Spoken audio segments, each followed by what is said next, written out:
아멘. 오늘 우리에게 주신 하나님 말씀은 느헤미야 3장 말씀입니다. 느헤미야 3장 14절부터 32절까지 저와 여러분이 한 구절씩 교독하시고 마지막 구절 32절은 함께 받도록 하겠습니다.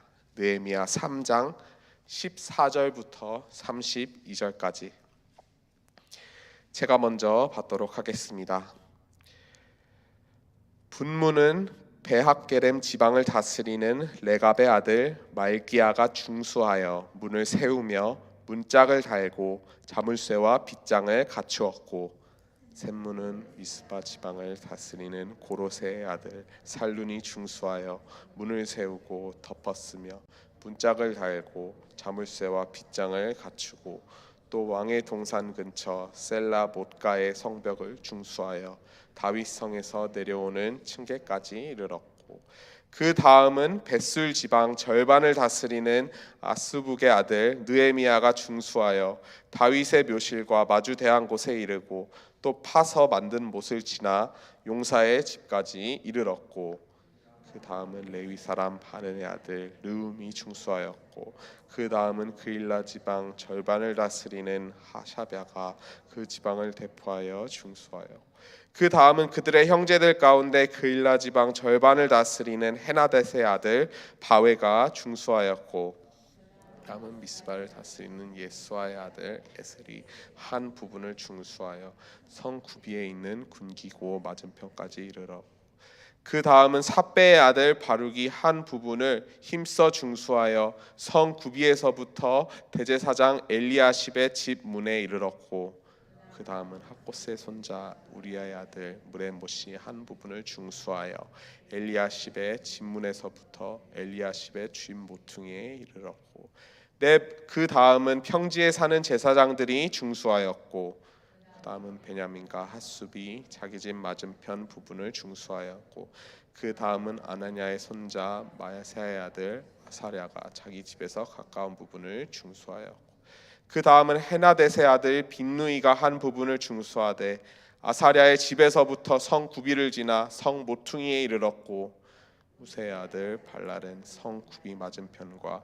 왕의 다윗궁에서 말민 망대 맞은편 곧 12청에서 가까운 부분을 중수하였고, 그 다음은 바로스의 아들 브다야가 중수하였고, 그때 느디님 사람은 오벨에 거주하여 동쪽 수문과 마주 대한 곳에서부터 내민 망대까지 이르렀느니라.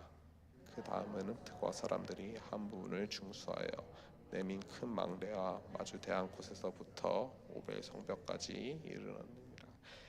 마문 위로부터는 제사장들이 각각 자기 집과 마주 대한 부분을 중수하였고, 그 다음은 임멜의 아들 사독이 자기 집과 마주 대한 부분을 중수하였고, 그 다음은 동문지기의 스가냐의 아들 스마야가 중수하였고, 그 다음은 셀레미야의 아들 하냐냐와 살랍의 여섯째 아들 하눈이 한 부분을 중수하였고, 그 다음은 베레가의 아들 무슬람이 자기의 방과 마주대한 부분을 중수하였고, 그 다음은 금장색 말기야가 한밋갓 문과 마주대한 부분을 중수하여 느디님 사람과 상인들의 집에서부터 성모퉁이 성루에 이르러, 함께 읽겠습니다. 성모퉁이 성루에서 양문까지는 금장색과 상인들이 중수하였느니라. 아멘. 시간 방금 읽은 느헤미야 3장 이제 14절부터 32절까지의 본문을 가지고 내 마음의 문 중수하기란 제목으로 하나님 말씀을 함께 나누기 원합니다. 오늘 본문 말씀을 계속해서 묵상하면서 제가 집중하고자 하는 주제는 바로 문입니다. 문의 사전적 의미로는 두 공간이 마주보는 경계나 벽, 울타리 등의 사람이나 물건이 드나들 수 있게 만들어 놓은 구조물을 우리가 문이라고 부릅니다. 이렇게 사전적 의미를 보니 이제 자연스럽게 또 온 세계에 또 우리의 역사에 정말 있는 여러 문들에 대해서 생각해 보게 되었습니다. 왜냐하면 문의 특성상 이제 모든 유명한 건물들이라든지 또는 유명한 장소들이라든지 유명한 도시들에 그런 문들이 있을 수밖에 없고, 어떤 문들은 그 공간 또는 그 장소, 그 도시보다 더 유명해지는 것도 우리가 알게 되기 때문입니다. 당장 우리나라에 이제 옛날에 한양도성이라고 하죠. 서울에 있는 숭례문이 있고 중국 자금성의 오문, 또 파리의 유명한 건축물인 개선문, 또 미국 워싱턴에 있는 워싱턴 아치 등 랜드마크로 유명한 문들이 우리의 역사와 또 우리 일상생활 가운데 존재해 왔음을 우리가 볼 수 있습니다. 당장 우리가 오늘 이곳에 이 자리에 오기까지 우리는 몇 개의 문을 거쳤을까요?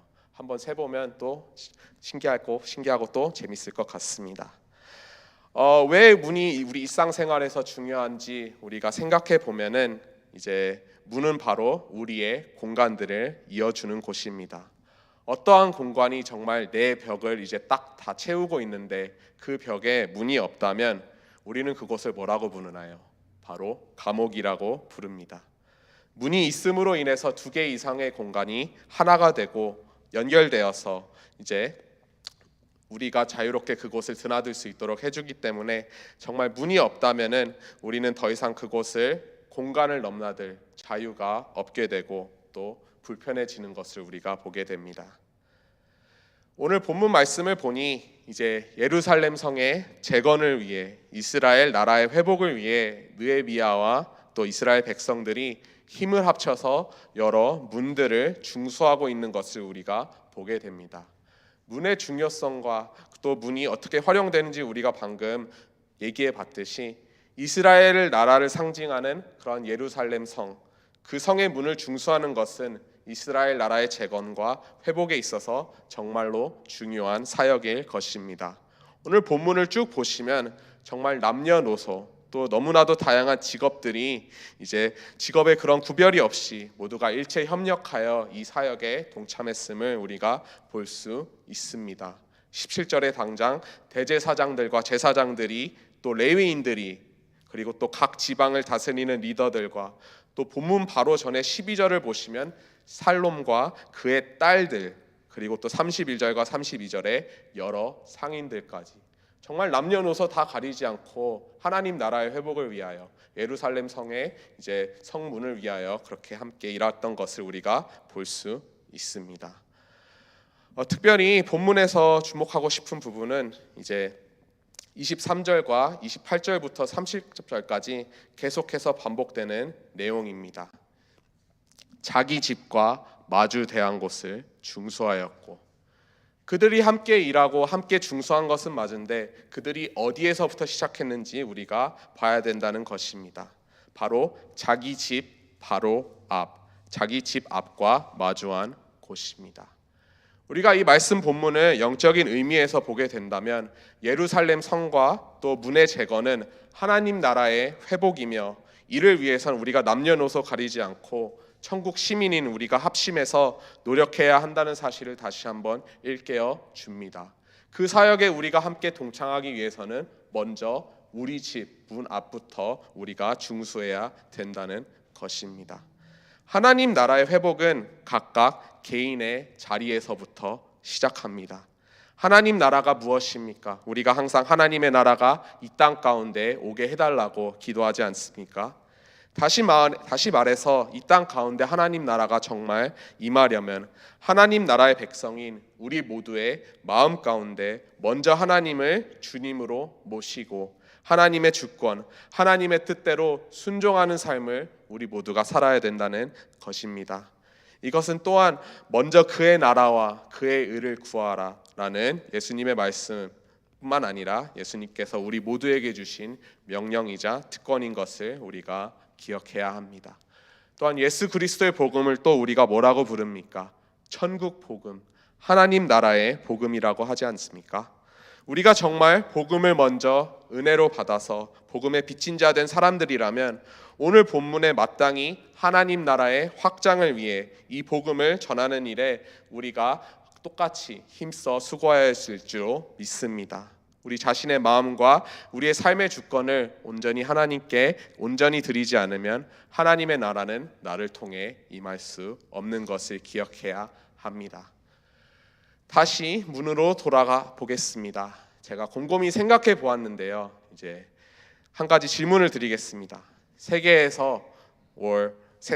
세상에서 두 번째로 가장 쓸모없는 문은 과연 어떠한 문일까요?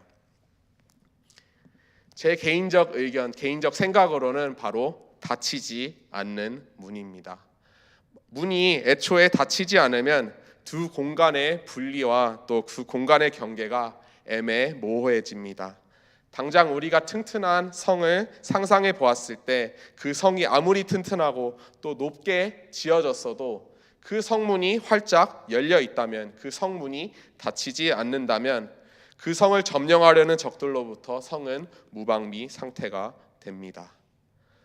마찬가지로 우리는 우리 마음의 문을 잘 지키고 중수하여야 합니다. 다시 말해 마음의 문을 잘 닫을 수 있어야 한다는 것이죠.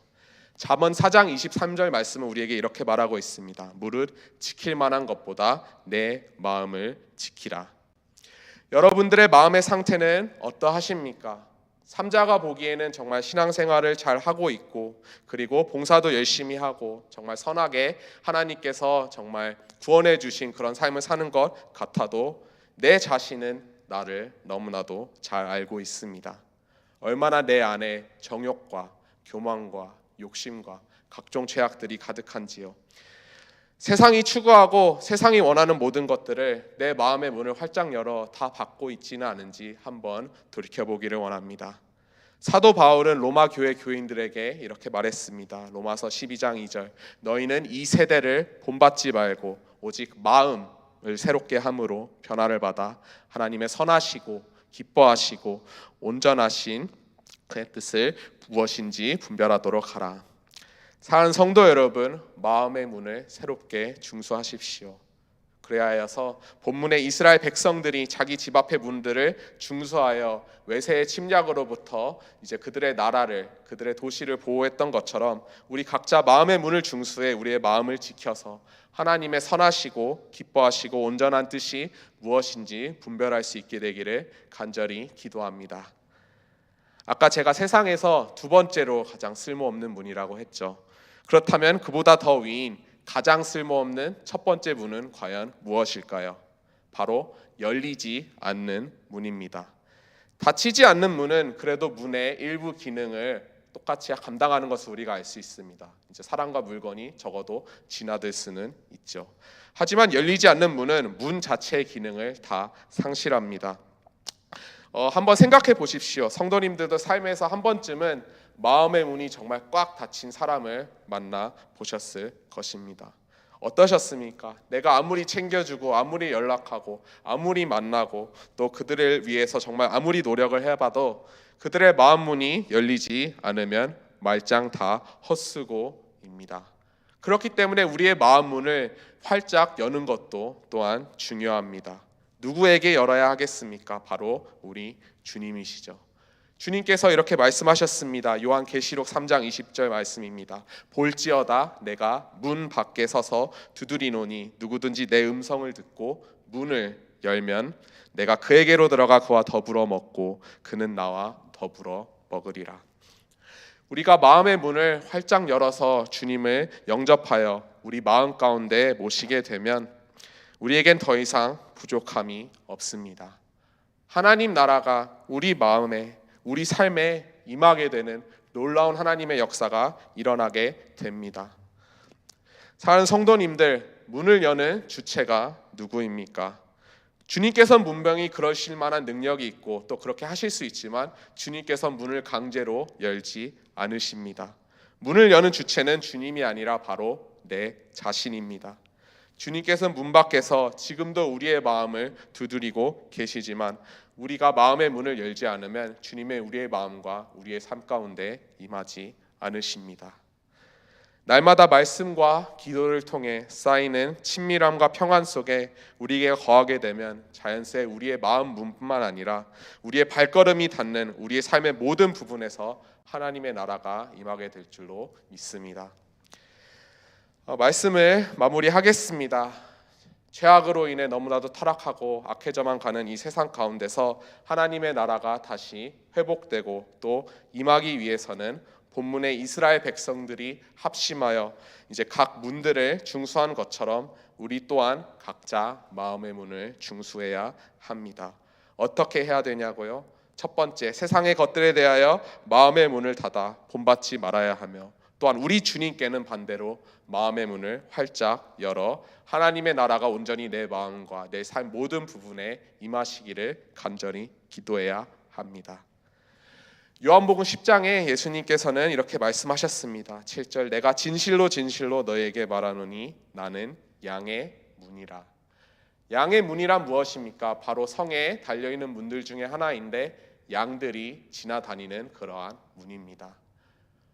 어떻게 보면 우리는 다 길 잃은 양떼들입니다. 하나님께서도 이스라엘 백성들을 이제 양떼로 또 자신을 목자로 많이 비유하셨고 죄악으로 인해 이제 하나님께서 창조하시고 축복하신 에덴 동산에서 쫓겨난 우리 모두는 정말 이 악한 세상에 이제 정처 없이 떠돌며 이제 결국 멸망할 수밖에 없는 존재들입니다. 하지만 양의 분이 되신 예수님 덕분에 우리는 다시 하나님 나라에 들어갈 수 있게 되었습니다. 9절 말씀입니다. 내가 문이니 누구든지 나로 말미암아 들어가면 구원을 받고 또는 들어가며 나오며 꼴을 얻으리라. 사랑하는 성도 여러분들, 오늘 하루 삶의 자리로 나가기 전에 우리의 마음 문을 다시 한번 중수하시길 바랍니다.